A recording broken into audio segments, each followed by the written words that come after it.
Guys, today is good. This is a really juicy one and perhaps a genuine contribution.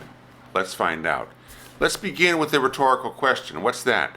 If you're jumping off a building, would you rather bungee jump, tension-based landing mechanism, or would you rather land on your feet, compression-based landing mechanism? It's not a trick question. I would rather bungee jump, and so would you. And today's presentation is called Wire Catching Nose-Hook Starship and Super-Heavy. Short version, boom, there it is. Okay, you can stop watching. We've arrived.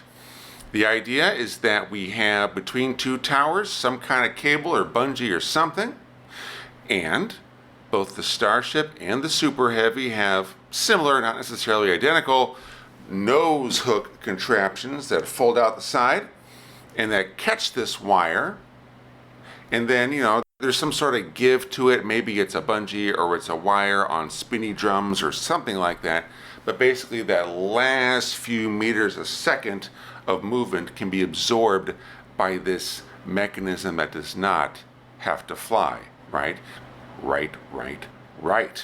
It's a tension-based mechanism. Both of these machines are stretched when they catch the wire, but they are not compacted like they are by landing on the ground, and that matters a lot. This does break commonality. What we're talking about here is a mechanism that can only land on the Earth, but dude, you can do a lot of work. You can do a lot of stuff. You can deliver a lot of loot to low Earth orbit. You can deliver stuff to lunar orbit or the Lunar Gateway, which is a different lunar orbit. Also LMO, low Mars orbit, and also very interestingly, to the Martian baby moon called Phobos, which has almost no gravity of its own. You don't really land on it, you kind of catch it. And the point is, all of this stuff can be done with machinery that can only land on the Earth. Or land nowhere, actually. That is to say, disposable top stages, or devices that are launched into low Earth orbit and then refueled and reused for various purposes until they break. So really, being able to land on Earth is plenty good enough for their purposes. For now. And everything's for now. Everything is for now. Elaborate. Yes, Starship prototypes, serial number 1 through 10, it's middle March 2021 right now, by the way. They've all crumpled or broken or compressed or bent or fallen over or exploded or something. Not a single one has landed in a way that could be reused again. The landing legs have been pretty simple, pretty crummy. I think that's because they don't actually care. SpaceX is not full of dummies after all. Right, of course not. Rather, their goal has been to hit the ground on the X with a vertical speed of v sub z or less. That's what they're actually trying to do. That's what this is really about. Yep. Also, I was interested to find that the Starship is actually pretty darn flimsy. Take a beer can, right? A beer can is awesome at holding internal pressure when it's warm, and when you shake it up, it's amazing. But once it's empty, this is really thin and crumply crinkly. Check it out. The ratio between a beer can's diameter and skin thickness is 65 to 1/10. That is to say, 600 to 1. 600 to 1. The ratio of the Starship is even greater. Divide 9 meters, 9,000 millimeters, by the 3 or 4 millimeter skin thickness they're messing around with, 2 to 3,000 to 1. So if you took a Starship and then scaled it down to this size, it would be even thinner and even crinklier than this. Isn't that interesting? Yeah, it's still perfectly good at holding internal pressure and also for being loaded in tension like so. Mr. Elon's been tweeting. He's been tweeting after the last serial number 10 test. He said, guys, maybe we should just drop the landing legs entirely. What? What do you mean, Elon? What are you talking about, you cryptic trickster? And also, I think it was last month, he theorized in public that maybe the Starship, the Super-Heavy, sorry, the Super-Heavy booster, maybe it won't land on the ground at all, but will be caught, have its grid fins caught by some kind of mechanism like this. Some kind of vertical elevator jack contraption that would catch the grid fins and do those last few meters of vertical movement with these machinery that doesn't have to fly. Yeah, cool. Let's go back a century. I gotta give you a really cool example. It's the 20s. It's the 20s. In the 30s, the Japanese Imperial Navy is tearing butt all over the Pacific, beating everybody, taking over everything. This was a time in history where we had airplanes, aircraft carriers, and radio, but no radar. But no radar. So if you wanted to find these ships, find these Japanese airplanes and aircraft carriers, know what they were doing, there was only one way to do it: to see it with a person who could then talk on the radio. That's it. And so how did they do this?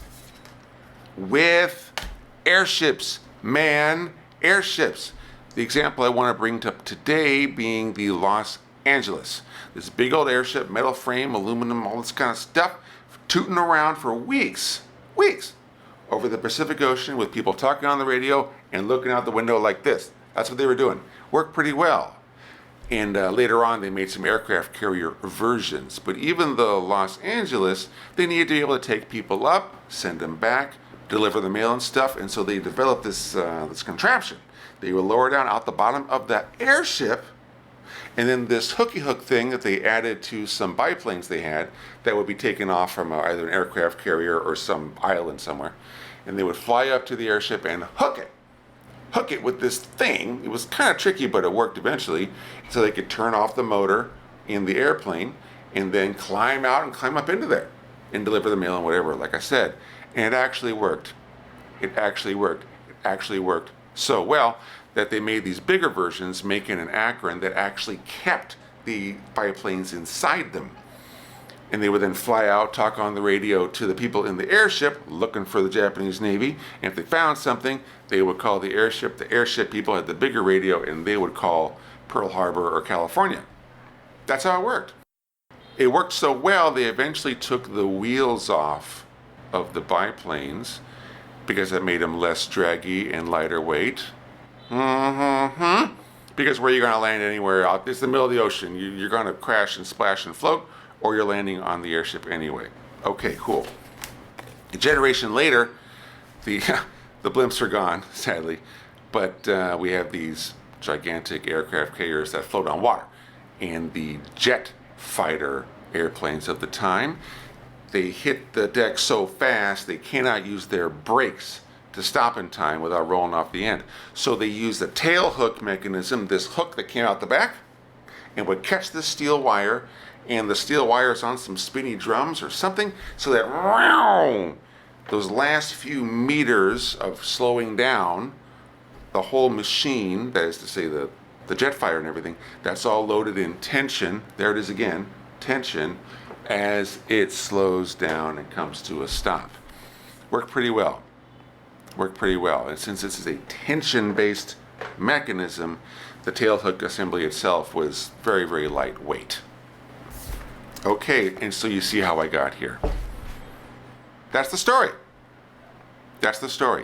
I've already described it. There's some kind of awesome system of towers and some kind of bungee or steel cable or something, and it has some give to it in some way so that Mr. Starship or Mr. Super-Heavy can be traveling low and sideways, catch it, and a little bit of give left in the wire lets it swing a little bit, come to a stop, and then they can safely lower it to the ground without any landing legs at all. That's it. It looks like, in your mind's eye, this is ridiculous, but it makes a lot of sense, doesn't it? It does. I know, right? Now, this does break the story of landing commonality. The original Starship show was that you were going to have one machine that could land on the Earth or on the Moon or on Mars, but that's already gone. That meme is already broken. The landing surfaces on the Moon and on Mars are so different that those are already going to be, we know this, those are already going to be specialized machines. Maybe one for the Earth and one that can do the Moon or Mars. I'm going to go into that later. And that's what I got. Interesting, right?